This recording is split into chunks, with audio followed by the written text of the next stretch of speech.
Alain, très bien fait. Je crois que la récompense que vous obtenez depuis 3 ans consécutivement est justifiée, car ce sont effectivement des recherches bien fouillées, bien faites, bien approfondies. Merci. Et puis il y va dans tous les domaines, aussi bien il y a même un article sur la Guyane, sur ce 16e numéro de Racines et Couleurs.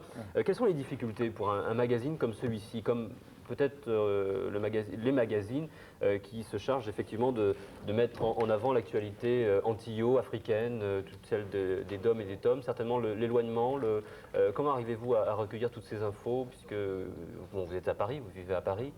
Quelles sont les difficultés que vous rencontrez principalement?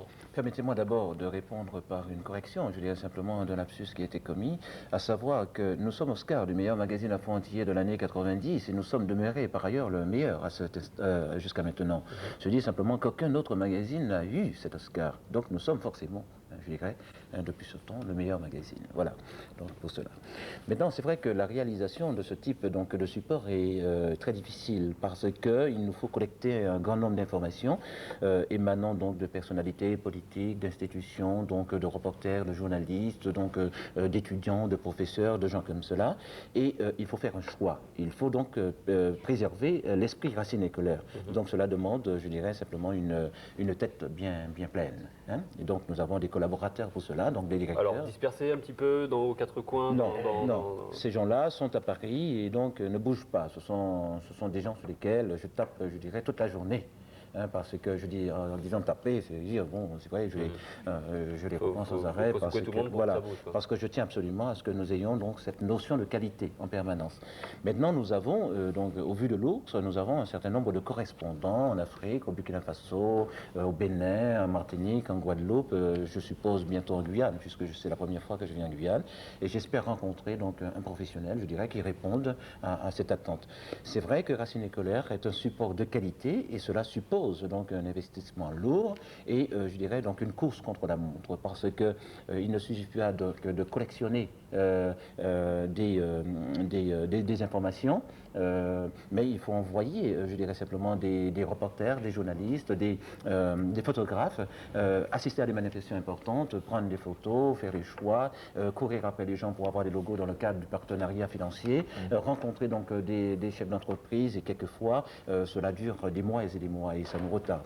Nous avons donc une parution, je dirais, qui nous pénalise, puisque une périodicité qui nous pénalise, 2 mois et demi, 3 mois, oui. Parce que nous sommes à disposition sur les avions. Et comme nous sommes à disposition sur les avions, cela veut dire simplement que nous sommes obligés de rendre un certain quota donc à ces compagnies aériennes. Autrement dit, il faut absolument que nous concilions tout cela pour pouvoir faire paraître le magazine. Ouais. Et puis il y a la charge financière, ça veut dire simplement qu'il y a la photogravure, il y a la composition du support, il y a la rédaction, la relecture du magazine et enfin l'impression. Et l'impression, ça nous consomme, je dirais, la plus grosse partie de notre potentiel budgétaire. Jonas, ça veut dire en termes clairs que pour réussir quelque chose de cet ordre, un magazine aussi précieux que ça, oui. Ça suppose donc des médias très affûtés qui vous aide énormément aussi. Nous n'avons pas, non, nous ne travaillons pas avec les médias. Non, mais c'est truffé de pub, quoi. Je veux dire, oui. Il y a bon la pub, là. Hein. Il y a bon la pub, merci pour ne pas dire banania, mais c'est vrai. Ah, on est en plein dedans, bon, bah, très bien, hein, c'est pas péjoratif. Tout à fait. On est en plein dedans. Mais mon sourire je veux dire, à côté de ça... Il y a quand même très peu de magazines qui fonctionnent à côté de ça, ouais, non, mais il y a pub et pub, quoi. Ah bon, oui. Il y en a trop. Il y en a trop? Non, peut-être, je sais pas. Voilà, c'est une question... Qu'est-ce qui explique, l'autre question, qu'est-ce qui explique ce côté un peu feignasse de Racine? Parce que tous les 2-3 mois, oui. C'est un peu feignant quand même. Non, je vous assure que si vous n'étiez pas un professionnel, je dirais simplement donc de la presse, je vous enverrai donc le gant de boxe de Jacques. Ouais, vous voyez, mais il est évident. Moi, je vous en donne 2. Hein. Voilà. Vous m'en filez un, je vous en donne 2. Voilà, il est évident qu'au vu de cela, mais vous regardez une partie promotionnelle à la fin du livre, du magazine, mais regardez donc la partie médiane, regardez donc aussi la première partie. Je dis simplement une recherche phénoménale, un travail phénoménal. Non, mais on en dit qu'on vient pas. Mais maintenant, je finis. On vient pas. À une question, je me permets de répondre, si vous permettez. Pour réaliser un magazine comme cela qui coûte en impression 180 000 francs tous les 2 mois, il faut entrer cet argent.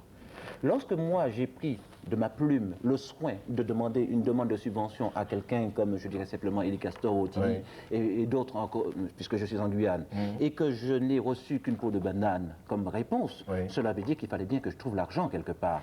Et donc je m'appuie sur un partenariat financier. Je comprends bien, Jonas, mais on a tellement peu l'habitude de voir quelque chose qui respire et qui transpire la négritude, quand on tombe, en fait, vous êtes pris à votre propre piège, Jonas, parce que c'est l'arroseur arrosé. Le magazine est tellement beau que nous, ça nous embête un peu d'attendre 2 ou 3 mois. Donc, faire ça, quoi. Non, mais c'est pas de la démagogie. En fait, c'est pas le gant de bosse que je vais recevoir, mais c'est une main d'amis, donc c'est une invitation. Ah ben, mais il est évident que j'y ai songé, vous comprenez, j'y ai songé. Mais je ne peux me permettre de sortir donc un magazine comme ça mensuellement, étant donné que l'investissement est trop lourd. Et que pour réaliser, je dirais, des textes comme on trouve dans Racine, il faut des recherches, il faut un travail monstrueux. Parce que nous ne pouvons pas nous permettre, par exemple, sur un texte comme les masques, mettre n'importe quoi, comme sur la coiffure, n'importe quoi. Ce sont, je dirais simplement, c'est une recherche. Racine est un objet incontournable. Il faut vous dire à cet égard... Très rapidement, pour conclure, parce qu'on ne veut passer à autre chose. Avec plaisir. Il faut vous dire à cet égard qu'il y a eu 2 thèses de faites sur Racine et par des étudiants en communication, s'il vous plaît. Bravo, ça s'applaudit.